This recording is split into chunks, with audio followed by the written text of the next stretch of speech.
Guys, hello everyone, আমি রূপসা। তোমরা দেখছো রূপসা শর্ট রিলস। আজকে আমি বানাবো চিজ পাস্তা। প্রথমে আমি পেঁয়াজগুলোকে টুকরো টুকরো করে কেটে নিয়েছি। পাস্তা করার জন্য পেঁয়াজগুলোকে টুকরো টুকরো করে কেটে চপারের মধ্যে দিয়ে তারপর কুচি কুচি করে নিয়েছি। তারপর একটা কড়াইয়ের মধ্যে আমি পাস্তাটাকে সিদ্ধ করতে বসিয়ে দিয়েছি। সিদ্ধ হয়ে যাওয়ার পর পাস্তাটাকে আস্তে আস্তে আমি তুলে নেব। সব পাস্তাগুলো তুলে নিয়ে কড়াইটা ভালো করে ধুয়ে তার মধ্যে একটুখানি সাদা তেল দিয়ে পেঁয়াজটা আমি ভাজতে দিয়ে দেবো। পেঁয়াজটা একটু ভাজা হয়ে যাওয়ার পর এর মধ্যে আমি নুন, স্বাদের জন্য একটুখানি চিনি অ্যাড করে দিয়েছি। দিয়ে একটুখানি ভেজে নেওয়ার পর পিৎজা পাস্তা সসটা আমি এর মধ্যে দিয়ে একটুখানি নেড়ে গোলমরিচ গুঁড়ো ছড়িয়ে ভালোভাবে পেঁয়াজটাকে ভাজা হয়ে যাওয়ার পর আমি তার মধ্যে পাস্তাটা দিয়ে দিলাম।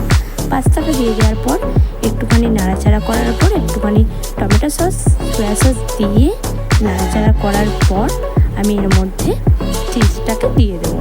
চিজটা দিয়ে দেওয়ার পর আমি একটুখানি এখানে চিলি ফ্লেক্স, অরিগানো দিয়ে দিয়েছি। দিয়ে আমার